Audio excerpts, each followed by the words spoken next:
Yang mana yang palsu? Buah sebelah kiri, buah-buahan sebelah kanan. Coba lihat lebih dalam.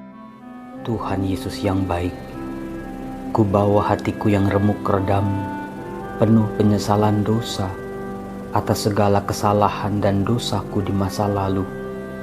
Biarlah pertobatanku ini menjadi sebuah bukti betapa aku mencintaimu. Semoga pertobatanku ini memberikan buah-buah berlimpah dalam kehidupanku, keluargaku, usaha dan pekerjaanku. Mengalir kasih dari surga untuk kami semua, Tuhan, yang sedang berjuang untuk memperbaiki hidup kembali kepadamu. Dalam nama Bapa dan Putra dan Roh Kudus. Amin. Salam damai sejahtera saudara-saudaraku yang terkasih, pencinta firman Tuhan. Berjumpa kembali dengan Bible Learning with Father Joseph. Saudaraku, saya senang sekali kalau Anda selalu punya waktu untuk Tuhan, untuk baca firman Tuhan, untuk merenungkan kasih Tuhan dalam Alkitab. Saudara-saudaraku, bagaimana kabar pantang puasa Anda? Saya yakin ini masih awal-awal masa pantang puasa, pasti masih kenceng ya. Gaspol, jangan sampai direm-rem. Nah, kita ini tidak perlu memperlihatkan kepada orang lain bahwa kita ini puasa, bahwa kita ini berpantang. Tidak perlu orang lain tahu kita itu pantangnya apa.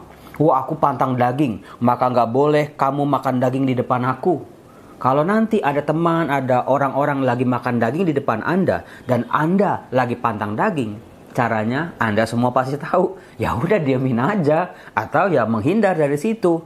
Karena itulah cara kita melihat diri kita, apakah pantang puasa kita itu sungguh-sungguh pantang puasa yang sejati atau sekedar KW-KW belaka. Tuhan Yesus mengajarkan bahwa kalau kita berpuasa, coba apa? Kita harus meminyaki rambut kita, jangan sampai kusut, jangan sampai acak-acakan. Wajah muka kita harus segar, semangat kita harus tetap membara. Jangan sampai orang lain itu tahu kita sedang berpantang ataupun berpuasa. Nah, saudara-saudaraku, terima kasih juga ketika Anda sudah rutin menonton video Bible Learning. Caranya adalah silakan di subscribe. Subscribe itu cukup 1 kali, nggak perlu berkali-kali. Kalau sudah subscribe, jangan lupa nih yang ketinggalan. Nyalakan atau klik tanda loncengnya.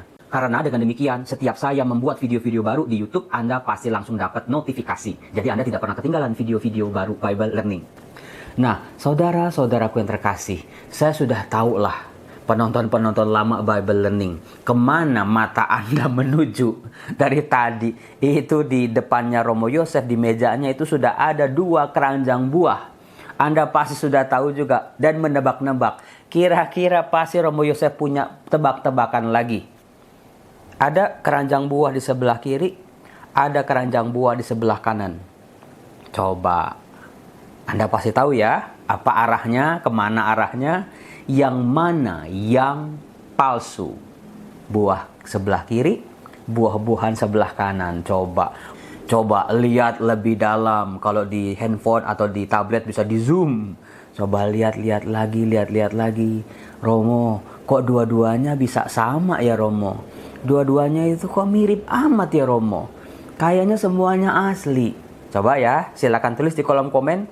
Buah mana yang asli, buah mana yang palsu, yang kanan atau yang kiri yang palsu. Ayo. Oke? Nah, sekarang kita lihat satu persatu.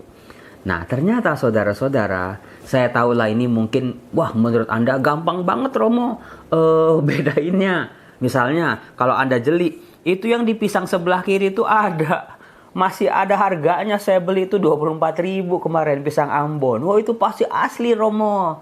Atau Romo, yang di sebelah kiri itu anggurnya itu anggur ijo. Jarang Romo saya temu anggur masih ada daunnya. Itu pasti palsu.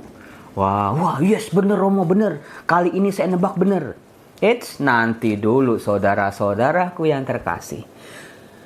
Kita harus hati-hati sebagai anak-anak Tuhan. Karena apa? Seringkali yang asli, yang original, dengan yang KW, yang palsu itu susah dibedakan. Seringkali kita dengan mudah tertipu, terkecoh. Karena apa? Apakah Anda tahu Memang sih ini jeruknya asli, ini apelnya asli, ini pirnya asli, tapi ini apelnya palsu, saudara-saudara akan terkasih. Ini dari gabus, saya nggak bisa makannya ini. Lihat, ternyata Anda terkecoh kan untuk kedua kali? Ternyata di yang asli-asli ini masih ada juga palsunya. Kemudian yang palsu-palsu ini, memang sih ini pisangnya dari gabus, lemonnya dari gabus, pirnya juga dari gabus. Ini apa ya? Saya nggak tahu ini apa. Kesemek atau apa? Dari gabus. Tetapi nanti dulu. Ini apel hijau maksudnya nih. Tapi dia juga palsu. Ternyata di sini ada yang asli saya taruh. Lihat saudara-saudara, di balik yang palsu-palsu juga bisa kita temukan yang asli. Nah, saudara-saudaraku yang terkasih, itulah kehidupan yang seringkali membuat kita terkecoh. Di balik yang bagus-bagus, di balik yang indah-indah, di balik yang mentereng-mentereng kita pikir itu asli. Ternyata kita bisa menemukan ada kepalsuan di dalamnya. Demikian juga dengan yang palsu-palsu yang kita anggap jelek, kita anggap hina, kita anggap ya sebelah mata. Tapi orang bisa menemukan sebetulnya masih ada sesuatu yang asli di dalamnya. Nah, maka dari itu, hidup itu adalah seni memilih. Sering-sering karena hidup itu seringkali tipu-tipu, maka kita tertipu, kita salah memilih. Ketika kita salah memilih, yang ada hanyalah penyesalan, kemarahan, kesedihan, kekecewaan. Maka dari itu, belajarlah makin hari dalam memilih. Pilihlah yang baik, tinggalkan yang tidak baik. Kenapa sih kita harus memilih yang baik, Romo? Kan setiap orang kan bebas-bebas aja. Saudara-saudara, apakah Anda ingat? Sejak penciptaan, sejak Allah menciptakan alam semesta, semua langit dan bumi dan seluruh isinya, termasuk manusia, termasuk saya dan Anda. Di situ dikatakan Allah melihat itu semua. Allah menilai semua ciptaannya adalah baik. Oh ya, pantesan ya Romo ya. Dalam hidup manusia itu kita selalu terarah pada yang baik. Ada baju nih, ada yang bagus, ada yang jelek di mall. Kita pilihnya yang mana? Ya kan pasti pilihnya yang bagus. Ada makanan yang satu enak, yang satu basi. Kita pilih yang mana? Pasti pilih yang enak, Romo. Ada berbagai macam hal-hal, kita itu memilih yang baik. Artinya, dalam diri kita, kita diberi kemampuan untuk memiliki keterarahan pada yang baik. Tetapi karena seringkali mata kita terkecoh, kita melihatnya tidak dengan hati, hanya dengan mata fisik, apalagi ditambah nafsu, ditambah keinginan yang tidak teratur, makin lama kita tidak bisa membeda-bedakan. Nah, dalam video kali ini, saya akan mengangkat satu kisah dalam kitab Ulangan, tepatnya kitab Ulangan bab 30 ayat 15-20. Yaitu kisah-kisah terakhir di mana Musa memberikan pengajarannya kepada orang-orang Israel yang mau masuk ke tanah terjanji. Di detik-detik terakhir itulah Musa mengajak umat Israel untuk memilih. Mari kita baca. Di padang gurun di seberang sungai Yordan. Oh, artinya sudah mau sampai nih. Musa berkata kepada bangsanya, "Ingatlah, pada hari ini aku menghadapkan kepadamu kehidupan dan keberuntungan, kematian dan kecelakaan." Anda ingat nggak dulu ada sebuah kisah, madu di tangan kananmu, racun di tangan kirimu, apakah yang akan kau berikan padaku, gitu ya. Nah, mirip seperti ini. Jadi Musa memberikan sebuah pilihan kepada bangsanya. Ada kehidupan dan keberuntungan, ada kematian dan kecelakaan. Orang Israel disuruh memilih. Karena pada hari ini aku memerintahkan kepadamu untuk mengasihi Tuhan Allahmu dengan hidup menurut jalan yang ditunjukkannya dan berpegang pada perintah, ketetapan serta peraturannya. Dengan demikian engkau hidup dan bertambah banyak dan diberkati oleh Tuhan Allahmu di negeri yang kau masuki untuk mendudukinya. Jadi, selain Musa memberikan sebuah pilihan, tadi ingat pilihannya apa? Kehidupan dan keberuntungan. Kalau orang Israel memilih itu, dia akan diberkati, dia akan bertambah banyak, hidupnya akan selalu aman dalam lindungan Tuhan. Kemudian Musa melanjutkan, tetapi jika hatimu berpaling dan engkau tidak mau mendengar, apalagi jika engkau mau disesatkan untuk sujud menyembah kepada Allah lain dan beribadah kepadanya, maka pada hari ini aku memberitahukan kepadamu bahwa pastilah kamu akan binasa dan tidak akan lanjut umurmu di tanah kemana engkau pergi, menyeberangi sungai Yordan untuk mendudukinya.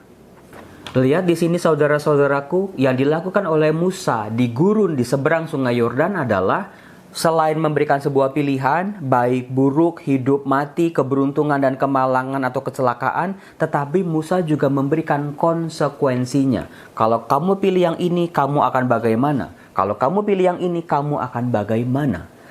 Saudara-saudaraku yang terkasih, dalam perjanjian baru, Tuhan Yesus lagi-lagi menegaskan, memberikan kepada kita sebuah pilihan termasuk konsekuensinya. Tuhan membuka tangannya, merangkul kita, menjangkau kita lebih dekat lagi, supaya kita bisa hidup bersama Dia, hidup dalam kasih-Nya, hidup memancarkan kasih, penuh berkat, kehidupan dan juga kasih karunia. Saudara-saudaraku, memang dunia ini sering kali membuat kita terkecoh, tetapi kalau kita pintar memilih, kita akan bisa memilih mana yang baik. Misalnya kalau saya ke supermarket, saya paling gak bisa milih alpukat. Itu paling susah. Kenapa? Karena alpukat itu dari luar itu semuanya bagus-bagus. Semakin hijau itu alpukat, semakin mulus itu alpukat, dalamnya belum bisa dimakan. Tapi kalau ada alpukat yang udah coklat gitu, dipegang udah benyek, itu juga kadang-kadang busuk, tidak bisa dimakan. Maka saya yakin ibu-ibu yang sering kali pergi ke pasar, sering kali memilih alpukat, pasti sudah tahu gimana caranya Romo. Dikocok-kocok Romo, bijinya ada bunyi beltuk-beltuk nggak? Kalau udah bunyi-bunyi gitu, beli dan pilih. Nah, lihat saudara-saudara, pengalaman kita dalam memilih, kadang gagal, kadang berhasil, mengajarkan kita untuk bisa semakin tahu mana yang baik, mana yang bisa kita pilih.